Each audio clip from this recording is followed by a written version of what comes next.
fazer nada, vou tomar um remédio psiquiátrico só para ver como é que é. Não, você tomou porque não está bem. As pessoas são também muito egoístas, egocêntricas. Quanto mais o tempo passa, mais egoísta, infelizmente, as pessoas estão se tornando. Por isso, graças a isso, cada dia está mais difícil viver em comunidade, viver em condomínio, onde dá muita briga, porque cada um quer ouvir a música que eu desejo, a hora que eu quero, no volume que eu gosto. Cada um faz o que deseja. É o famoso, cada um por si e Deus por todos. Quem cuida de todos é Deus, eu não sou Deus, eu cuido do meu, você cuida do seu. Esse raciocínio é altamente destrutivo psicologicamente, espiritualmente. Se a gente começa a agir e pensar dessa maneira, nós vamos cada dia piorar o quadro que já está ruim, que eu estou apresentando aqui. As pessoas começam, com esse comportamento, a flertar com o perigo. No namoro, quando você está namorando, no namoro você já está junto. Mas antes do namoro, tem o chamado flerte, quando você está de olho, mas não é seu. Não é? Eu gosto dela, eu gosto dele, mas ainda não estou namorando. Então é um flerte. O flerte já dá para ver quem eu gosto, eu estou de olho, eu desejo, mas não é meu. Tem pessoas flertando com o abismo. Imagine que tem um abismo. E alguém andando na beira do abismo. A beira do abismo não é abismo. Eu não estou no abismo. Eu estou aqui em cima. Mas é saudável andar na beira de um abismo? Pode bater um vento, tropeçar, uma pedra, passar mal, dar uma tontura e eu cair. A maioria, ou tem gente no abismo, e tem outro tamanho de pessoas, número grande, flertando com o abismo. Ou seja, em atitudes que são de perigo. Que se eu não tomar cuidado, numa circunstância como estou próximo, eu caio.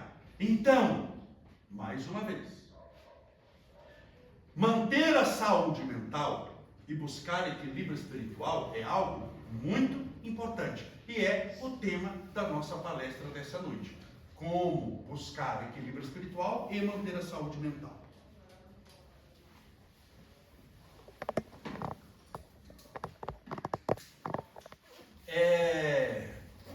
Existem muitas coisas para serem feitas.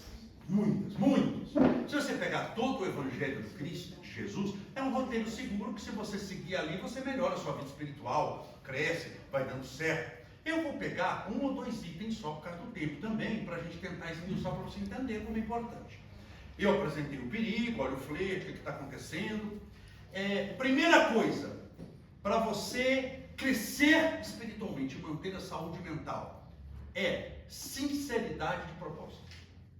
Tem que ter sinceridade de propósitos com Deus. Fala, não, Camolés, você já tem. Eu creio em Deus. Eu não estou falando de crença.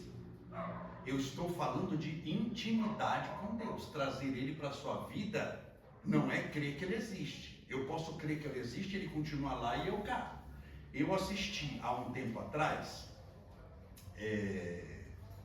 na televisão, no telejornal de manhã, tomando café da manhã, um assalto ao Banco do Brasil de Sorocaba. Estava mostrando o assalto do Banco do Brasil. No jornal de manhã que tinha um assalto acontecido no outro dia. E o assalto foi filmado porque o banco tem um monte de câmeras. E algo me atentou ali que as pessoas não perceberam. Sabe aquela porta giratória? Tem aquela porta, o guarda que controla aquela porta giratória, uma moça passou, que já pertencia à quadrilha, armada, sem ninguém ver, ela passou pela porta giratória. Quando ela entrou no banco, ela imediatamente rendeu o guarda. Ou seja, o guarda não podia mais parar a porta, os bandidos, todo mundo do lado com a arma na mão, um minuto entrou todo mundo. Quando isso filmado, um rapaz que pertencia, bandido que pertencia à quadrilha, ele passou pela porta, sabe, passou pela porta giratória. Quando ele colocou o pé, ele percebeu, começou o assalto, ele entrou com a arma na mão. Ele pegou a arma da mão direita, passou para a esquerda e fez assim, ó. Não, pai, e voltou a arma para a mão direita. É um bandido religioso. Não é? Se esse homem para um assalto, note o cuidado, o zelo dele com o divino. Ele não se benzeu com a arma na mão. Olha o cuidado. É um homem assim, ele teve o cuidado de passar o revólver da mão direita para a esquerda para se benzer com a mão livre, em respeito ao sagrado. Então, um homem religioso. Você acha que um homem que muda de arma na mão, que se. Em nome do Pai, Filho e Espírito Santo, no assalto, não crê em Deus? Mas muito. Crê ou não crê? Crê. Ele parou o assalto para se benzer, vai falar que não crê em Deus? Crê. Mas crer em Deus fez com que ele deixasse de ser assaltante? Não. Então não é sobre crer em Deus que eu estou falando. É sobre intimidade com Deus. Você tem que ser honesta. Honesto com Deus. Abrir o jogo. Estou falando para fazer isso na internet? Você vai lá no Instagram. Não faça, porque se você colocar uma foto de pamonha vai dar rolo, quanto mais você vai abrir seu coração na frente de todo mundo. É você e Deus. E mais ninguém. No quarto fechado. Se quiser apagar a luz, pode, que Deus enxerga no escuro, mas você tem que abrir o jogo. Ser honesto, honesta e falar verdadeiramente quem você é para Ele. Armadilha! Deus sabe de tudo. E Ele sabe do que eu preciso. Isso é truque, viu? Quando se fala isso. Porque a frase está pela metade. Deus sabe do que você precisa, só que o resto é, e vai morrer precisando. Porque Deus nunca diz sim para aquilo que você precisa. Deus só diz sim para aquilo que você acredita. E se só precisar resolvesse, a gente pode fechar todos os hospitais. Eu estou doente, eu preciso da cura, mas só precisar basta. Eu não preciso do hospital mais. Pode fechar todas as escolas, ele não sabe nem escrever, ele precisa aprender, então só precisar É assim, podemos fechar os centros. Eu preciso crescer espiritualmente. Não, mas só precisar, você não precisa fazer mais nada. Quem precisa vai morrer precisando. Não se iluda. Então essa história de que Deus sabe do que eu preciso, sabe, mas quando você fala, você mostra que quer. Você se compromete. Você se compromete. A palavra é importante. Então falar, abrir o jogo. Imagina que a pessoa tem um vício. Quer um? Ela tem que abrir o jogo. Senhor, eu não consigo vencer esse vício sozinho. Eu estou tentando enganar as pessoas, enganando a mim mesmo. Estou lutando aqui para transparecer que está tudo bem. Não está tudo bem. Eu estou perdendo horas. Qual que é a primeira coisa que o vício toma? Tempo. Eu estou perdendo horas nisso, estou perdendo energia, perdendo os olhos, a alegria de viver, estou perdendo noites de sono. Me ajuda. Eu preciso. Quando você faz isso e abre o jogo, você vira uma chavinha. Todo o céu vem em socorro de você, mas se eu não abro o jogo, por que a pessoa não abre o jogo? Por causa do orgulho, da vaidade e da prepotência. Não abre o jogo. Lembra do Titanic? Lembra do navio? Todo mundo conhece a história do Titanic. Verdadeira, que passou no filme. O Titanic, o navio, ele ia sair da Inglaterra, saiu da Inglaterra e ia até os Estados Unidos, até Nova York, na primeira viagem inaugural. Na inauguração, que estava lotado, parou grande parte da Inglaterra, isso foi filmado. O dono da companhia, antes do povo subir, todos aqueles convidados, ele fazendo o discurso de inauguração do Titanic. Você tem até como se acessar na internet o discurso. Ele falando, esse é o maior navio do mundo. Verdade, era o maior navio de cruzeiro do mundo. Esse é o navio de cruzeiro mais rápido do mundo. Verdade, o Titanic era o navio de cruzeiro mais rápido. Esse é o navio mais tecnológico do mundo. Verdade, toda a tecnologia da época estava no Titanic. E o homem foi falando e ele entusiasmou. E falou, esse navio é tão bom, mas tão bom que nem Deus afunda. Deus devia estar assistindo. Você, isso não vai dar. Olha, o que aconteceu com o navio, meus irmãos? Foi Deus que afundou? Não. Foi Deus que jogou uma praga? Não, foi o gelo. O navio bateu. Lembra da história? O navio bateu no gelo, o gelo rasgou o casco, onde rasgou o casco entrou água e afundou. Seu comandante, ele tinha até 3 horas para fazer isso. Ele podia esperar as 3 primeiras horas, jantar. Se ele tivesse pedido socorro, nas 3 primeiras horas, sabe quem tinha morrido? Ninguém. Nem uma única pessoa teria morrido. Mesmo que não tivesse um único colete salva-vidas. Mesmo que não tivesse um único barco. Sabe por quê? Na aviação, vamos para o céu. Os aviões, quando viajam, eles não viajam jogados no espaço. Tem um chamado corredor aéreo. Viaja mais ou menos, por incrível que pareça, todo mundo próximo.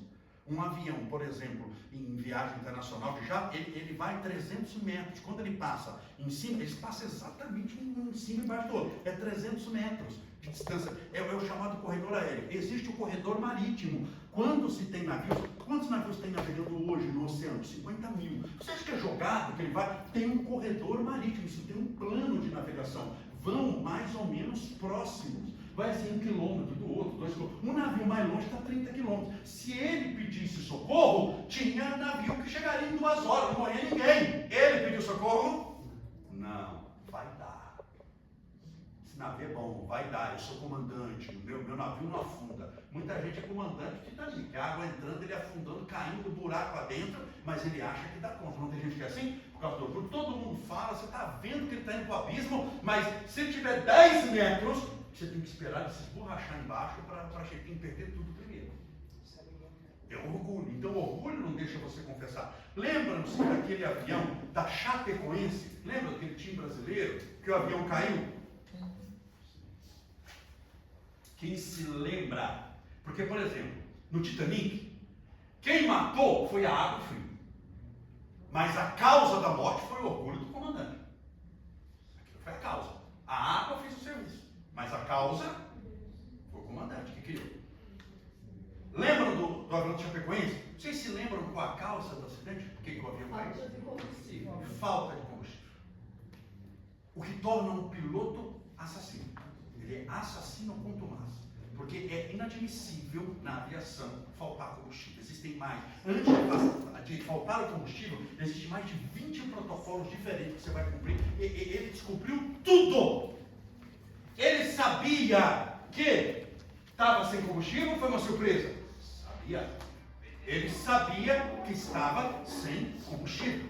Se ele tivesse a humildade de falar, admitir o erro, eu estou sem combustível. Se ele passasse no rádio e avisasse, o avião não teria caído. Porque muda todo o corredor aéreo, tudo se afasta para aquela pessoa poder pousar.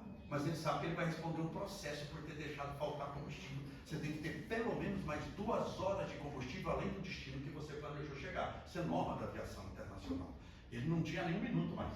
Ele sabia que ele ia responder um processo. Mas ele preferiu morrer e matar quase todo mundo, mas ele, nem a 1 minuto da morte, ele admitiu que estava sem combustível. Orgulho. Orgulho não deixa você abrir o jogo com Deus. Se eu não trouxer Deus para a minha vida, não tem equilíbrio espiritual, esqueça. Se eu tirar o principal, vai sobrar o quê? Então, abrir o jogo, ser honesto, ser honesta. Isso no quarto, de porta fechada, você e Deus. Mas falar realmente quem é você. Aquilo que é a sua fraqueza. Abra o jogo. E mais uma vez, cuidado com essa história de que Deus sabe o que eu preciso. Deus sabe o que você precisa e você vai morrer precisando, porque você não dá o coração para você. São Tomás de Aquino, porque a igreja católica tem muitos santos. Santos, santas, mas santos é um pronome indefinido, então santos. Milhares de santos. Milhares mesmo, estou exagerando. Por exemplo, só o Papa Francisco, lembra do Papa Francisco que foi o anterior? Só ele, o pontificado dele, durou 23 anos. Ele foi Papa por 23 anos. Só ele nomeou 1000 novos santos. Só ele. Então, quando eu falo que são milhares de santos, são literalmente milhares de santos mesmo. A igreja é unânime em dizer que o mais inteligente deles, a mente mais privilegiada da igreja, era de São Tomás de Aquino. São Tomás de Aquino era um gênio. Gente, sabe aquela criança que nasce e que é assim diferente dos outros? Que aos 5 anos já fala 3 idiomas, aos 10 anos toca 10 instrumentos musicais, aprende tudo sozinho. Era Tomás de Aquino. Era um gênio. Era o Einstein, um gênio. E ele tornou-se doutor da igreja, doutor angélico, que é um título raríssimo na igreja. E ele era padre, era monge, no mosteiro, extremamente concorrido. Porque naquela época as pessoas queriam estar com ele. Então era o mosteiro da Europa que tinha mais gente, porque ele era o prior. O prior é, além de ser não necessariamente o mais velho, mas prior vem de primeiro no sentido de importância, ele era um gênio da igreja. Então todo mundo queria se formar padre com ele. Era o maior mosteiro da Europa e ele era o responsável por ela. Certo dia, ele estava em sua cela. Cela é o quarto de um monge. Monge no mosteiro não tem apartamento. Não é esse linguajar. Eu vou para o meu apartamento. Freira, quando está no mosteiro, aí eu vou para o meu apartamento, para a minha suíte. Não existe isso. O quarto de um monge chama-se cela. O quarto de uma freira chama-se claustro. Tudo bem? Então ele estava na sua cela, mas cela não é presídio. Cela, orando, isso de dia, orando. Quando de repente, desesperadamente, vem um monge, um jovem monge, bate na porta do quarto dele, desesperado. Corra, Tomás, corra para ver um fenômeno da natureza que está acontecendo lá fora do mosteiro. Um boi está voando. Isso é da biografia do Tomás de Aquino. Meus irmãos, boi não voava na época de Tomás de Aquino. Não voa hoje, em 2026, e não vai voar, nem clonando, não voa. Ele falou isso para o homem mais inteligente do mundo, a sua época. Tomás de Aquino parou a oração, abriu a porta da cela, saiu e lá fora, ele olhou para os céus e começou a procurar o boi voando. Quando tinha um monte de monges lá fora e todos caíram na gargalhada, era uma pegadinha para ele. E o monge que foi lhe chamar, disse: Tomás, se você tivesse 5 anos e acreditasse que um boi pudesse voar, tudo bem, a mente infantil é. Você é o maior gênio vivo da humanidade atualmente. Ninguém fala tantos idiomas como você. Ninguém conhece tanta teologia como você. Ninguém conhece tanta química, tanta matemática. Como você foi capaz de acreditar que um boi pudesse voar? Olha o que o monge perguntou. Sabe o que Tomás de Aquino, ele não era o maior gênio da igreja toda. Sabe o que ele respondeu? Foi: meu filho, eu estava em oração quando você foi me chamar para dizer que havia aqui fora um boi voando, e eu acreditei piamente. Estou até agora procurando o boi. Porque eu preferia acreditar que um boi pudesse voar, do que ter que acreditar que um monge pudesse mentir. Como diz a minha avó, toma, quem fala o que não quer, ouve o que não deve. Eu prefiro acreditar no inacreditável. Vai contra todos os meus princípios científicos, do que acreditar que você, um monge, pudesse mentir. Então Deus prefere acreditar que o que você quer é realmente mudar, do que ter que acreditar que o que a gente está querendo é dar uma enganada, aquele jeitinho. Não tente dar jeitinho com Deus, acredite em mim, não vai funcionar. Não tente mentir para Deus, acredite em mim, não vai funcionar. Porque não vai funcionar nem com Deus, nem com relacionamento, nem no seu trabalho. Tudo que você começa com mentira tem tempo certo para dar errado. Então esse é o nosso primeiro ponto. Tudo bem? Sinceridade de propósito. É rapidinho, são 27. Segundo, brincadeira, gente. Eu já estou falando há 27 minutos já. Voa! Eu já estou acabando. Segundo e último. Uso correto da palavra. Quer entender a espiritualidade? Use a palavra corretamente. Palavra no mundo tem poder. Espiritualmente, palavra é o poder. Vou explicar a diferença. Os dois são poderosos. No mundo, palavra tem poder. Imagine que eu estou dando em São Bernardo do Campo a maior festa da história de São Bernardo. Eu aluguei o Veracruz lá, os 2 salões do Veracruz lá, que cabe 10 mil pessoas. Eu aluguei o Veracruz, estou dando uma festa, está no alto da festa, 10 mil pessoas, a maior festa da cidade. De repente eu recebo uma ligação. Sim, pô, não, lógico, vou avisar, claro. Para a festa. Como eu sou o dono da festa, a festa para. Pare a festa, por favor. Meus irmãos, acabei de receber uma ligação.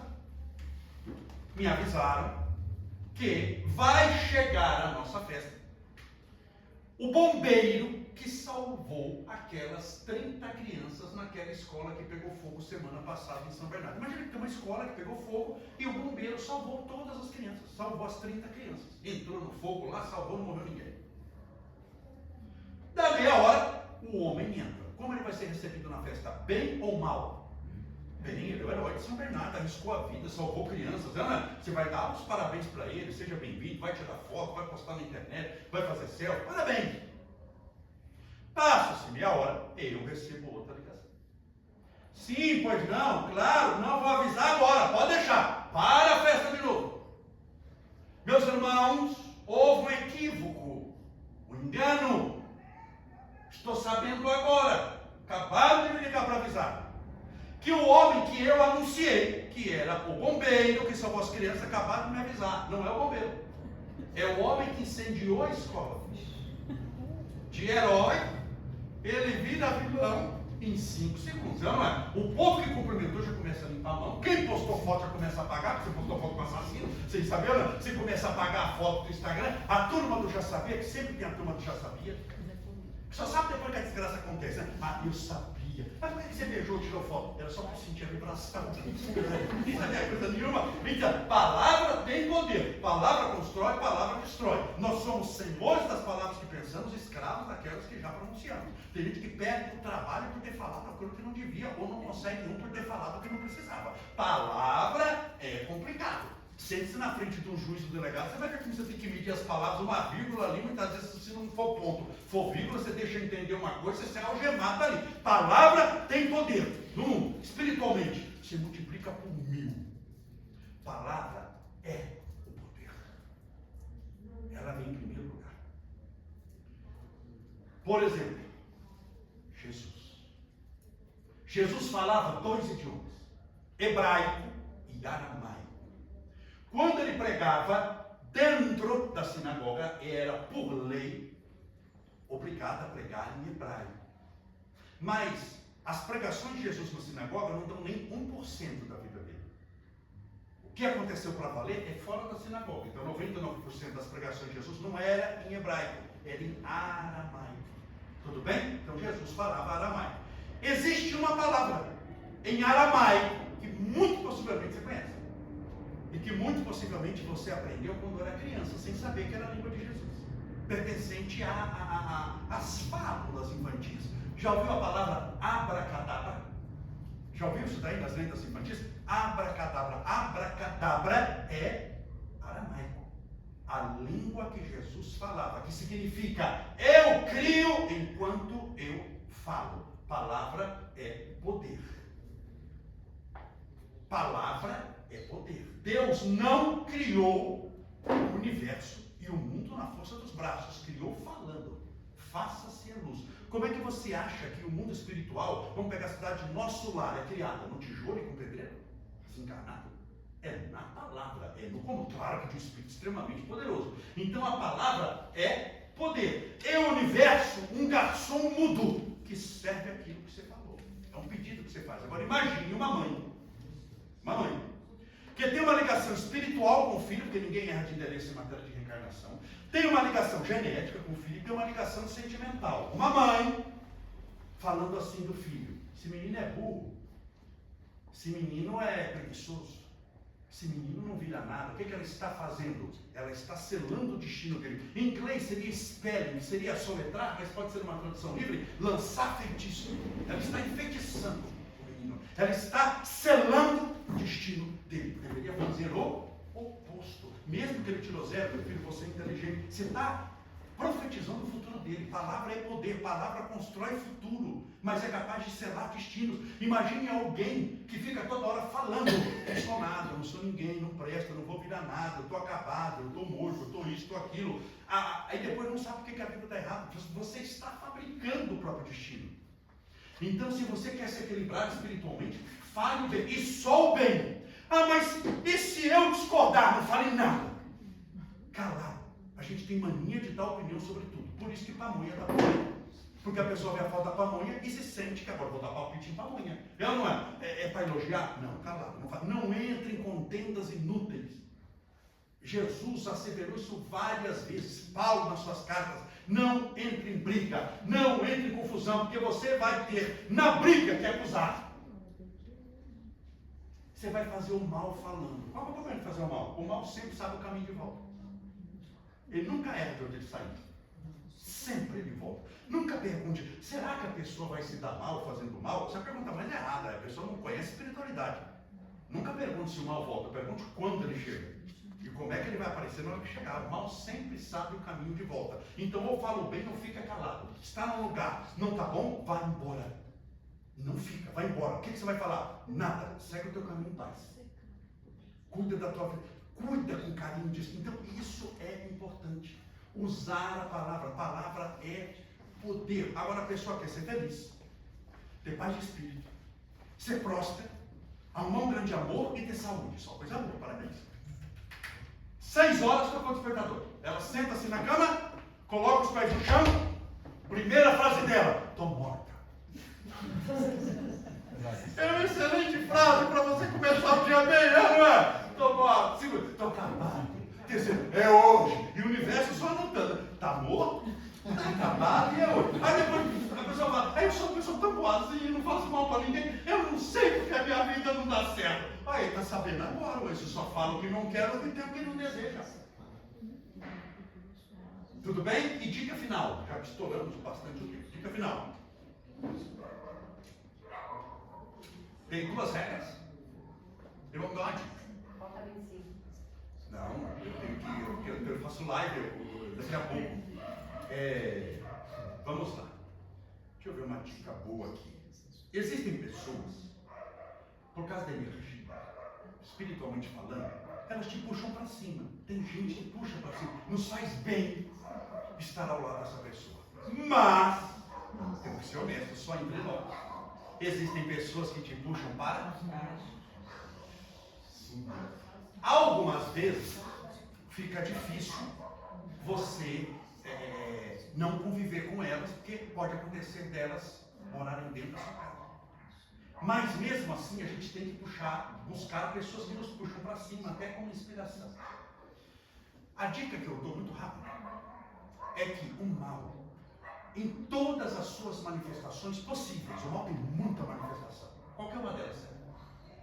O mal sempre soube o seu nome, mas só te chama pelos seus erros. Deus sabe de todos os seus erros, mas só te chama pelo seu nome. A partir de hoje, quando aparecer alguém em sua vida e começar a falar demais dos seus erros, agora você já sabe de que parte essa pessoa vem. Pense nisso. Tudo bem? Acabou. Meus irmãos, nosso único recado eu trouxe um papelzinho, como sempre aqui, trouxe uns 10 papeizinhos das nossas lives, que tem o endereço aqui no Instagram, Facebook, YouTube. Eu estou fazendo pelo Instagram toda noite, ao vivo, não é gravado. Eu vou para o estúdio às 10 da noite. Por que 10 da noite? Porque eu tenho uma palestra essa noite. Não tem como estar em 2 lugares ao mesmo tempo, eu tenho que ir para o estúdio, tenho que ligar tudo lá, às 10 da noite, das 10 às 10 e meia, eu faço toda noite, de segunda a sexta, uma live, sempre com um tema diferente, ligado à espiritualidade. É o estilo do que eu falei aqui, sempre com um tema diferente. Hoje é quarta-feira, segunda-feira eu lembro do tema, assim, gostar de você não é trabalho dos outros, é trabalho seu, foi o tema da live, da segunda-feira. Terça-feira tem outro tema, hoje tem outro tema, sempre um tema diferente, mas ligado a crescimento espiritual. 10 horas, 10 e meia, eu faço uma oração, fluidificação da água e tratamento espiritual à distância, toda noite. Tá bom? Então, se você puder nos seguir no Instagram, tem o endereço. Todo dia tem um vídeo novo, de 1 minuto, com uma mensagem de esperança, de paz, de alegria. É a mensagem do dia para você. Todo dia a gente posta um vídeo novo. Além das lives e dos vídeos novos, eu faço muito podcast também. Vou fazer esse domingo, ao vivo pelo Instagram, Facebook e YouTube, um podcast também sobre saúde mental com uma amiga minha, domingo, 4 horas da tarde. Todo último domingo do mês, tirando esse mês aqui que a gente já fez, tem a bênção dos animais. Todo último domingo do mês, às 4 horas da tarde, eu faço com uma amiga minha, uma veterinária, mas muito ligada à espiritualidade, doutora Denise Uma, vale a pena. Nas nossas páginas você vai encontrar muita coisa sobre autismo também, porque porque eu tenho, para quem não sabe, um filho autista, que é o Estevinho, e eu sou também o atual secretário municipal do Direito das Pessoas com Deficiência e Autismo de São Bernardo do Campo. Então eu posto muita coisa sobre autismo também. Ou seja, uma página do bem que você vai encontrar muita coisa que vai com certeza te ajudar a viver melhor. Esse papel é porque tem um endereço aqui, se você puder anotar. Hoje é quarta-feira, hoje tem live, tá bom? Às 10 da noite. Meus irmãos, para encerrar a minha parte, vamos fazer aquela bênção muito antiga, de muitos séculos atrás, de uma Europa medieval, camponesa, feita ao se despedirem das pessoas que mais amavam.